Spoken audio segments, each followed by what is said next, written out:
va enchaîner sur la technologie. La technologie, elle est omniprésente dans notre quotidien. C'est un outil dont on ne peut plus se passer. Elle peut à la fois renforcer et détruire nos liens selon l'utilisation que l'on en fait.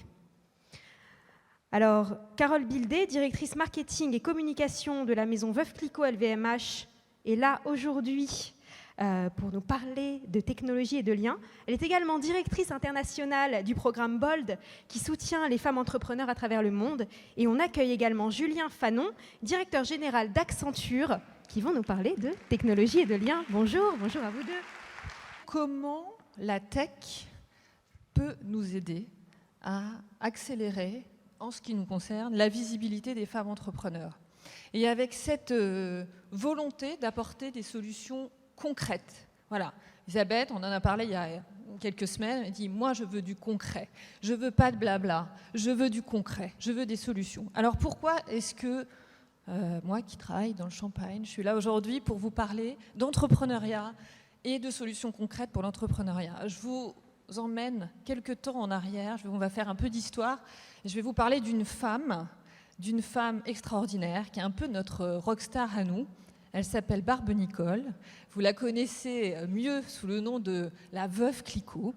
Et donc cette femme-là, extraordinaire, elle est en 1805. 1805, soudainement, son mari meurt. C'était un grand drame pour elle, parce que c'était un mariage d'amour. Elle a 27 ans, elle a une petite fille, et à l'époque, les femmes n'ont pas le droit de travailler. Elles n'ont pas le droit d'avoir un compte en banque. Elles ont le droit d'à peu près rien, sauf boire des thés avec leurs copines. Et elle ne veut pas faire ça. Et il y avait une seule exception à la règle qu'elle a saisie instantanément. C'était quand vous étiez veuve, vous avez le droit d'avoir une dérogation et de reprendre une entreprise familiale. Donc elle a saisi cette opportunité-là. Finalement, son grand malheur, qui était de perdre son amour, est devenu aussi un peu sa chance, puisqu'elle a pu donc reprendre cette entreprise. Et elle a révolutionné le monde du champagne. Donc elle a inventé des nouvelles façons de fabriquer du champagne qui ont vraiment impacté de façon durable cette industrie. Aujourd'hui, quand vous buvez du champagne qui est totalement transparent, c'est grâce à elle. Quand vous buvez du rosé, du champagne rosé, c'est aussi un peu grâce à elle. Quand vous buvez une cuvée millésimée, c'est un peu grâce à elle, puisqu'elle a inventé en fait toutes ces choses-là, malgré tous les hommes qui étaient là dans cette industrie et qui envoyaient beaucoup de vent contraire. Voilà, tout ça pour vous dire que des années plus tard, 1972, il y a 50 ans, donc on ne s'est pas improvisé tout d'un coup des personnes qui s'intéressent à l'entrepreneuriat féminin. 1972, quelqu'un dans cette entreprise a eu l'idée de génie qui a été de créer un prix qui s'appelait à l'époque le prix Veuve Clicquot de la femme d'affaires et qui s'appelle aujourd'hui le Bold Woman Award, pour mettre en lumière des femmes qui s'illustrent. Alors, à l'époque, il n'y avait pas beaucoup de femmes entrepreneurs qui avaient créé leur entreprise, mais en tout cas, qui dirigeaient des boîtes. Il y avait une femme formidable qui a été la première à recevoir ce prix, qui s'appelle Gisèle Picot, qui était dans le BTP, elle travaillait pour Bouygues. Inutile de vous dire qu'elle était à peu près la seule femme, qui est toujours vivante aujourd'hui. Elle a reçu ce prix, et puis, au fur et à mesure, l'Angleterre a lancé ce prix. Et puis, au fur et à mesure des années, c'est 20 pays qui ont lancé ce prix. Et on a mis en lumière 450 femmes qui ont pris ou repris une entreprise, des start-up ou maintenant il y a 2 prix, bon, des business un peu plus confirmés, et 23 pays, voilà, plus de 23 pays dans lesquels on met en lumière ces femmes. On fait beaucoup de choses, il y a au-delà de ce prix, maintenant Bold c'est tout un programme, c'est des programmes de mentoring, on cherche toujours des solutions concrètes, ce sont des conversations, ce sont des dîners avec ces femmes, etc. Mais la tech dans tout ça, on s'est rendu compte, parce qu'on a un baromètre aussi, on a de la data, elle est ouverte au monde entier, donc vous pouvez vous servir dedans, on l'offre gracieusement pour vraiment essayer de faire bouger les lignes. Cette data-là, elle nous a montré que finalement, ça bougeait très peu en fait. Cette visibilité des femmes entrepreneurs, ça bougeait pas beaucoup. Donc voilà, la tech arrive là. On a travaillé avec une data scientist absolument fantastique qui s'appelle Aurélie Jean. Elle lui a posé la question, comment est-ce que la tech peut nous aider à accélérer les choses. Et donc on a travaillé 2 ans ensemble. On a monté une chose qui s'appelle la Bold Open Database. C'est la première base de données mondiale ouverte pour les femmes entrepreneurs. C'est gratuit. Vous pouvez vous enregistrer. Ce n'est pas un nouveau réseau social. C'est vraiment une base de données qui recense et qui rend visible des femmes entrepreneurs dans le monde entier. Et donc, pour permettre aussi... Tu peux nous dire le lien? Parce que donc, je ne sais pas si vous vous rendez compte, je t'accompagne, parce que moi, j'adore cette database. Il faut que vous... C'était pas prévu, on n'a pas répété, hein, mais il faut que vous sachiez qu'à chaque fois que je demandais aux médias, que ce soit la radio, que ce soit la télévision, que ce soit les journalistes, ils sont bien, mais ils aiment bien qu'on leur amène le plus de choses possible et qu'ils aient de moins de choses à chercher possible. Levez la main, ceux et celles d'entre vous dans cette pièce qui est entrepreneur. Levez la main, levez la main. Eh bien, vous savez quoi? Chacune et chacun d'entre vous, allez sur cette database, c'est rappelle-moi la boldopendatabase.com. Voilà. Et vous vous inscrivez sur cette database. Elle est internationale. Il y a des personnes qui sont en Inde, je crois, qui se sont inscrites. En Inde, alors que vous au l'avez Botswana, même pas... en Tanzanie, au Gabon, au Nigeria, en Ukraine, partout dans le en monde Europe, entier. Aux Absolument. États-Unis, en Asie, en Afrique. Si vous voulez être vu, si vous voulez qu'un jour on aille piocher dans cette database et qu'on parle de vous, ils l'ont fait.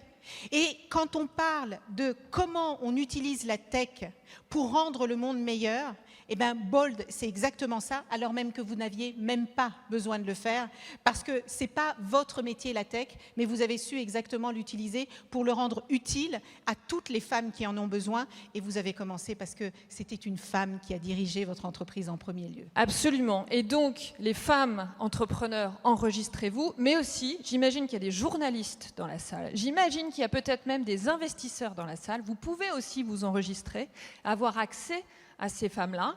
Et donc, cette question qui est souvent, on demande à des investisseurs, mais quand même, pourquoi vous investissez pas plus dans des dossiers qui ont été montés par des femmes? Alors la réponse est, mais on n'en a pas.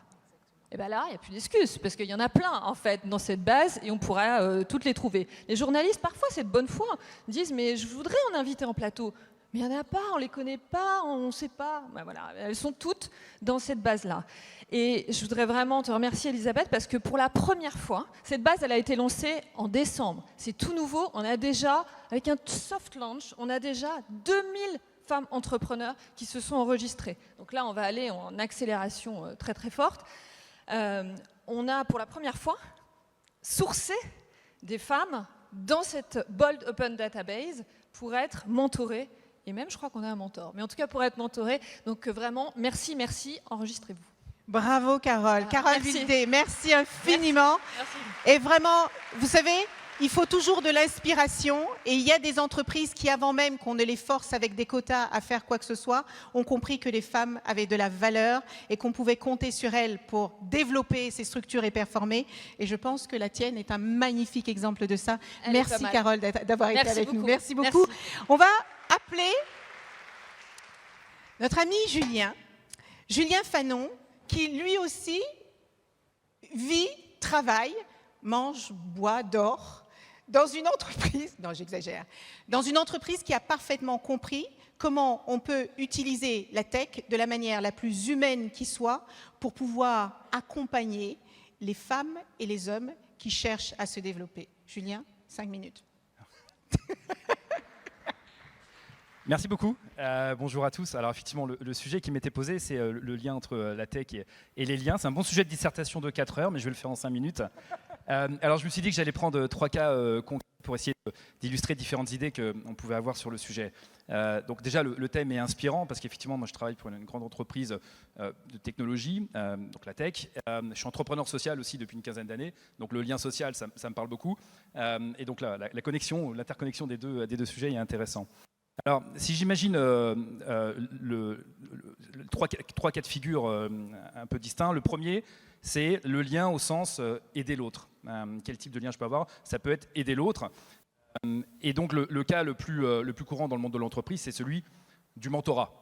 Donc, comment je suis capable d'apporter mes compétences, mon réseau à l'autre, celui qui en a besoin, comment je peux l'aider à reprendre confiance en lui.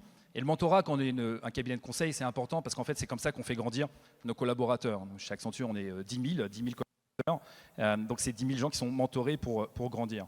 Mais ce mentorat, on a voulu l'emporter en dehors des murs de l'entreprise et donc faire en sorte que nos collaborateurs soient eux-mêmes mentors. Et on travaille depuis une dizaine d'années avec notamment Article 1, qui est une association que vous connaissez tous et qui fait des choses formidables dans ce domaine. Donc voilà, c'est important pour nous parce que c'est dans notre ADN. C'est important pour moi à titre individuel parce que moi j'ai grandi dans une banlieue rose, élevée par une mère infirmière, célibataire, qui travaillait la nuit pour m'élever la journée. Donc je pense que je n'étais pas prédestiné à être sur cette scène. Et donc c'est aussi grâce aux autres, grâce au mentorat de plein de personnes qui m'ont fait confiance que je suis arrivé sur cette scène. Et donc c'est important aussi pour ma trajectoire individuelle. Et puis le mentorat, c'est important de manière générale. Je citais Article 1 tout à l'heure. Ils ont fait une étude intéressante. Ils ont regardé qu'ils ont pris une classe d'âge. Ils se sont rendus compte que pour les bac plus 5 d'une classe d'âge, 67% des bac plus 5 trouvaient un emploi dans les 6 mois après leur diplôme. Donc 67% dans les 6 mois après leur diplôme. Et après, quand ils ont double-cliqué, ils ont zoomé sur les gens qui avaient bénéficié de mentorat, ils se sont rendus compte que ce chiffre passait à 87%. Donc quand on est mentoré, on a 20 points de plus de chance de trouver un emploi rapidement. Et donc on voit bien l'impact du mentorat sur l'employabilité des plus jeunes. Donc le mentorat, c'est important. Alors la tech dans tout ça, la tech elle est importante évidemment parce qu'elle permet de faire le lien, elle permet de communiquer ou de faire savoir aux mentorés et aux mentors potentiels que c'est positif. Un petit problème de micro, j'ai l'impression, je continue. Ouais, je vais peut-être prendre celui-là. Merci. La tech. Hein donc la tech elle permet de faire savoir aux mentors et aux menteurs, aux mentorés, aux mentors. Elle permet de faire l'intermédiation, le matching, donc de mettre en face des mentorés potentiels, des mentors qui ont les bonnes compétences. Et puis elle permet de passer à l'échelle. Le collectif mentorat avec lequel nous on travaille via le dispositif Un jeune, un mentor a pour objectif de faire 200 000 couples mentors-mentorés. Donc il faut passer à l'échelle et c'est massif. Donc voilà, ça c'est le premier, je dirais, lien entre tech et lien. Alors le deuxième cas de figure auquel je pensais, c'est un petit peu, je pousse un peu la notion de lien, c'est le lien comme la découverte de l'autre et la compréhension de l'autre. Je pense qu'on est tous autour de la table, dans cette salle très sensible sur la notion d'inclusion. Et on sait qu'en fait l'inclusion, elle commence quand on comprend l'autre, quand on a de l'empathie pour cette personne, quand on comprend ses craintes, ses espoirs, quand on comprend d'où il vient. J'aime bien les mots d'un écrivain antillais qui s'appelle Édouard Glissant qui dit chacun a besoin de comprendre la mémoire de l'autre et donc ce besoin c'est aussi le besoin pour l'acceptation. Et donc la tech, donc c'est vraiment le lien au sens je rencontre l'autre, je comprends d'où il vient et donc du coup je casse mes préjugés. Et ça c'est une notion de lien très forte. Et là la tech a évidemment un impact phénoménal là-dedans puisqu'elle permet d'aller à la rencontre de l'autre, d'aller à la rencontre de la mémoire de l'autre et de comprendre d'où il vient ou d'où elle vient. Et donc ça c'est le deuxième impact, me semble-t-il, le deuxième lien entre la tech et le lien. Donc le lien au sens je comprends l'autre et la tech au sens je vais à la rencontre de l'autre et je suis capable de le comprendre. Et puis il y a, je pense, une troisième notion, une troisième idée de lien qui transcende un peu ces deux premiers liens, qui est comment je vais avec l'autre m'attaquer à quelque chose qui est plus grand que moi, qui me dépasse, une cause qui nous dépasse. Et alors des causes qui nous dépassent, il y en a quand même quelques-unes dans le monde en ce moment, que ce soit l'environnement, que ce soit la lutte contre les discriminations, que ce soit la lutte contre les inégalités, il y a plein de causes. Et donc je pense qu'il n'y a pas de plus grand lien que de s'attaquer avec quelqu'un qu'on ne connaissait pas forcément à cette cause qui est plus grande pour essayer de changer les choses. Et donc là, la tech évidemment a un impact gigantesque puisqu'elle permet de rejoindre des communautés d'intérêt, de découvrir des gens qu'on ne connaissait pas forcément et d'aller ensuite traiter ces causes avec ces personnes-là. Un exemple parmi d'autres, c'est une plateforme que vous connaissez tous qui s'appelle Mec.org. Et Mec.org a réussi à réunir, au travers de les 7 grandes causes nationales qu'il traite, plus de 7 millions de citoyens autour de ces causes-là. Et donc ça, il me semble que c'est une incarnation du lien formidable et c'est une preuve que la tech permet justement de faire ces liens. Voilà, donc pour faire plus court que 4 heures, il me semble que cette notion de lien peut s'incarner de ces différentes façons. Donc le lien au sens d'entraide avec le mentorat, et là on voit bien l'impact de la tech. Le lien au sens compréhension et découverte de l'autre. Et là je pense que la tech peut être un piège terrible si on pense aux bulles informationnelles, mais elle peut être une opportunité formidable d'aller à la rencontre de l'autre, de casser ses préjugés et donc de faire rencontre de l'autre. Et puis la dernière notion qui est le lien au sens je travaille avec quelqu'un ou avec un groupe de gens que je ne connaissais pas forcément pour aller m'attaquer à des causes plus grandes. Et là encore, il me semble que la tech a un rôle fondamental à jouer. Voilà. Merci, merci, merci infiniment. Parfait, Julien, vraiment. Je voudrais, vous savez, je voudrais vous partager un seul chiffre avant que vous ne fassiez la pause. Un métier sur 3 qui sera créé dans les 5 prochaines années aura une composante scientifique, technologique, mathématique, ingénierie. 1 sur 3. Et il n'y a que 30% de femmes qui se dirigent vers ces secteurs. Je voudrais juste vous dire qu'on n'a pas besoin d'avoir fait une école d'ingénierie. Aline Aubertin, qui est là, me dirait « Oui, mais c'est bien quand même. Oui, c'est bien quand même. » Mais on n'est pas obligé d'avoir fait une école scientifique d'ingénierie pour travailler dans la tech. J'ai fait des études de droit et j'ai travaillé dans les plus grands groupes technologiques du monde. Dirigez-vous vers les métiers d'avenir. N'ayez pas peur, essayez. La tech est dans toutes vos vies aujourd'hui. Et ce que Carole Bildé et Julien Fanon vous ont expliqué, c'est comment on peut connecter la tech et l'humain. Ne sous-estimez pas la force et la puissance des technologies.